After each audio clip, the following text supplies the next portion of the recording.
Le film commence par montrer un homme d'âge mûr nommé Rishi, un chef de la mafia à la retraite qui s'entraîne à tirer. Citoyen britannique, il vit en Espagne, où il profite de sa retraite en toute tranquillité.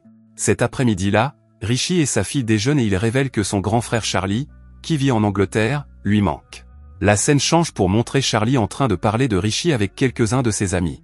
Il reçoit un appel téléphonique de Rishi depuis l'Espagne, et les deux frères promettent de se rencontrer dès que possible. À la fin de l'appel, Charlie retourne auprès de son groupe d'amis, parmi lesquels se trouve Lizzie. Celle-ci lui demande de lui donner le numéro de son frère, car elle s'intéresse à lui depuis longtemps. Ailleurs, un couple qui vient de se rencontrer, Aaron et Lorraine, se promène dans une rue déserte de Londres. Il s'avère qu'Aaron, un chef de gang, a emmené Lorraine dans une ruelle étroite pour qu'elle soit harcelée par son gang. L'un des gangsters, Dean, tente d'empêcher ses amis de harceler Lorraine, mais soudain Charlie apparaît, ayant entendu un bruit suspect derrière le bar. Voyant que les gangsters sont sur le point d'abuser d'une fille, Charlie demande à Lorraine de partir et réprimande le groupe. Les criminels insultent Charlie et ils giflent l'un d'entre eux. Aaron est vexé et ordonne à la bande de le tabasser. Peu après, Lizzie, qui a quitté le bar pour chercher Charlie, découvre avec horreur le cadavre de Charlie dans la ruelle. Le soir même, Lizzie rapporte l'incident à deux détectives, Suzanne et John. Malheureusement, ces derniers ne parviennent pas à arrêter Aaron et sa bande, faute de preuves, car Lizzie n'a pas été directement témoin de l'incident, mais a seulement vu le groupe de gangsters sortir de la ruelle où Charlie a été retrouvé mort. La femme appelle ensuite Rishi pour l'informer de la mort de Charlie. L'homme semble désemparé et décide de rentrer en Angleterre. Le lendemain, Suzanne et John abordent Aaron et le menacent de l'arrêter, lui et sa bande, s'ils découvrent que ce sont eux qui ont tué le vieil homme sans défense. Mais Aaron nie en bloc les accusations et s'en va. Après le départ des deux inspecteurs, Aaron pense qu'il est nécessaire de menacer Lorraine de ne rien révéler à la police. Dean, au courant du plan, se faufile chez elle et lui dit qu'Aaron vient la menacer, et lui rappelle également de demander des portes et des fenêtres pour sa sécurité. Peu après, Aaron et quelques membres du gang arrivent devant la maison de Lorraine. Par le trou de la poste dans la maison, il la force à garder le silence et à ne pas parler à la police du harcèlement et du passage à tabac de Charlie, sinon il les tuera, elle et sa mère. Ailleurs, Rishi arrive en Angleterre et rencontre immédiatement Roy, son bras droit. Rishi se rend chez Lizzie pour lui demander ce qui est arrivé à Charlie. Lizzie dit qu'elle n'a pas été témoin de l'incident, mais elle pense que les responsables du meurtre de Charlie sont des gangsters qui sèment souvent la zizanie à Londres. Rishi et Roy se rendent sur la scène de crime où Charlie a été tué. Ils y rencontrent Suzanne et John qui enquêtent sur l'incident. Sachant que Rishi est l'ancien chef de la mafia le plus respecté, Suzanne leur demande de laisser la police faire son travail. Rishi déclare qu'il n'a pas l'intention de venger la mort de son frère, mais bien sûr il ne dit cela que parce que ce sont des policiers. Au bar, Lizzie informe Rishi qu'elle a trouvé une vidéo d'Aaron et de sa bande en train de harceler Lorraine. La femme pense que la vidéo est liée à la mort de Charlie. Lizzie, qui connaissait Lorraine, donne à Rishi l'adresse du lieu de travail de Lorraine. Rishi rencontre Lorraine et lui demande des informations. Lorraine, qui se sent redevable à Charlie, lui révèle qu'Aaron et sa bande sont responsables du meurtre. Cependant, à leur insu, Decca, une fille qui fait partie de la bande d'Aaron, est témoin de la scène et lui raconte tout. Aaron, croyant que Rishi est un homme normal d'âge moyen, n'y prête pas attention.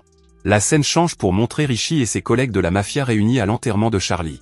Peu après, un vieil homme nommé Arthur arrive sur les lieux. Rishi plaisante en disant qu'Arthur devrait partir parce qu'il est trop vieux pour être avec eux. Entendant ces paroles, Arthur rétorque qu'il était le seul à pouvoir le battre quand il était jeune. Cette plaisanterie fait rire Rishi et tous les autres. Il remercie ensuite Arthur d'être venu rendre un dernier hommage à son frère. Après les funérailles, Rishi rencontre une vieille connaissance, un commissaire de police à la retraite nommé Jacques, qui vit dans une maison simple. Il demande à Jacques de l'aider à trouver des informations sur Aaron et son gang, et en échange Rishi lui donnera quelques biens pour que Jacques puisse profiter de sa retraite. Quelques jours plus tard, Jacques lui donne des informations sur certains membres du gang, mais il n'a rien trouvé sur Aaron. Sur la base de ces informations, Rishi demande à ses amis de kidnapper deux membres du gang, Eddie et le roi. Lorsqu'ils découvrent qu'ils ont été kidnappés par un groupe d'anciens, les deux gangsters commencent à les insulter et à les menacer. Rishi et ses amis se mettent à rire. Mais lorsqu'Eddie insulte Charlie, Rishi perd son sang-froid et ordonne à Arthur de procéder. Sans hésiter, Arthur prend des clous et les plante dans le dos de la main d'Eddie. Il ne s'arrête pas là, il sort une perceuse et commence à percer les pieds d'Eddie. Le roi, témoin de la torture de son ami, panique.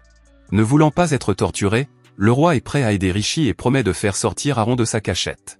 Les amis de Rishi ne croient visiblement pas en ses paroles, mais Rishi accepte inopinément son offre.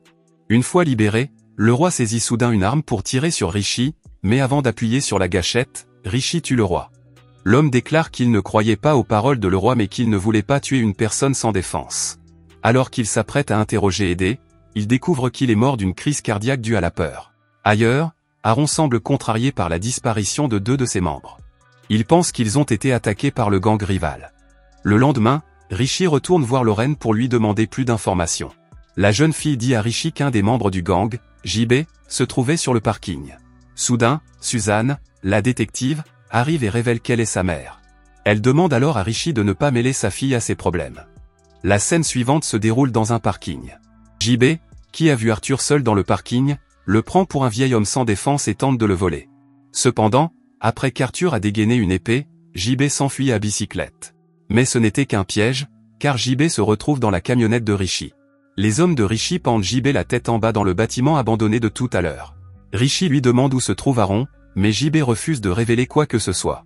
Il se moque même de lui en disant que Charlie ressemblait à un chien stupide quand ils l'ont battu à mort. En entendant cela, Richie devient furieux et le bête à mort à main nue. Malheureusement, Richie tombe malade et doit être hospitalisé.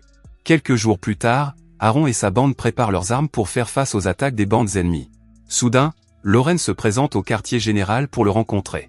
Elle lui apprend que tous les membres de son gang qui ont disparu ont été enlevés et tués par Richie, qui est actuellement hospitalisé.